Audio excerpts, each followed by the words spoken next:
I'm cursing a lot today. I got to cut this back. Um, so I do think that first of all, good self-awareness, Mo. The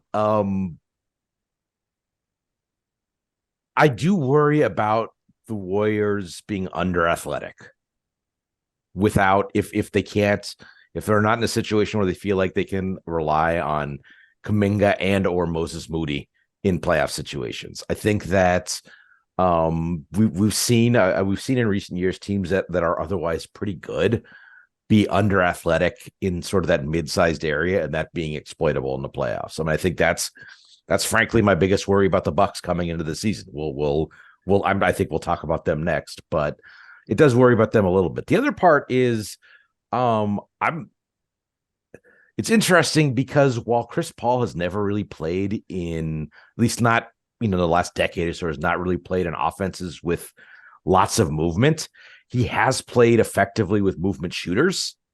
Now I think it's very kind of JJ Redick to make the comparison between Redick and Steph Curry, but I mean, I think that was like that on those Clipper teams, Mo, like the movement on the offense was JJ Redick and everybody else was kind of static.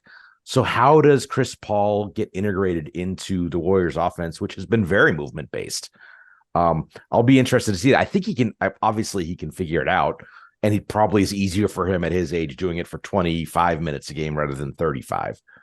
But we'll see. But I do think that they need that sort of athleticism and wing size and speed, especially as I think Clay is almost more of a four now. And I think he's well past time where he's like a defensive stopper wing.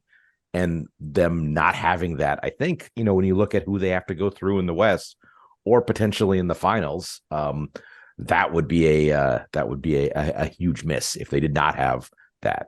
Yeah, but that's where Andrew Wiggins comes in. That's the guy. That's who's replacing Clay on that defensive stopper sort of position. And yes, you're right about Chris Paul being more of a static player, and then everybody running around him. Still going to work. Curry's still going to run around him, and God help you on the relocation. When Curry does give up the ball, Chris is going to find a way to get. Now they have another guy that's going to get him the ball even better.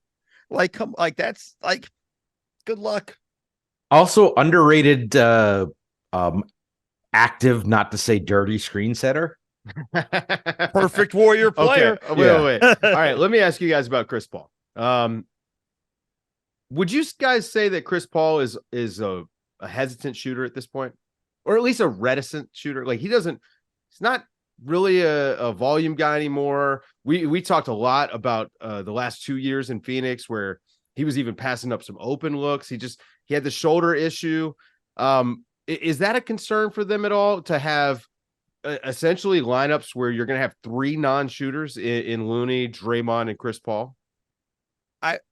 He's not a non-shooter. That might be a bit strong on Chris Paul. No, if he's open, he's going to take it. That's an extreme there. He knows he's got to take some of those shots, but he also understands like, hey, I'm playing with some of the best shooters on the planet, mainly Steph, and we'll see what Clay looks like this year. I probably am better served getting them a shot. Them contested might be a little bit better, or semi-contested versus some of the looks I will get in that regard. There will be some hesitation with him, and it's not always good. There are times where it's like, yo, you got to shoot that shot. That's kind of the end all be all with that. But I'm not worried about that with him in that regard, because I also think part of the problems for the Warriors last year was Jordan Poole taking shots he shouldn't have.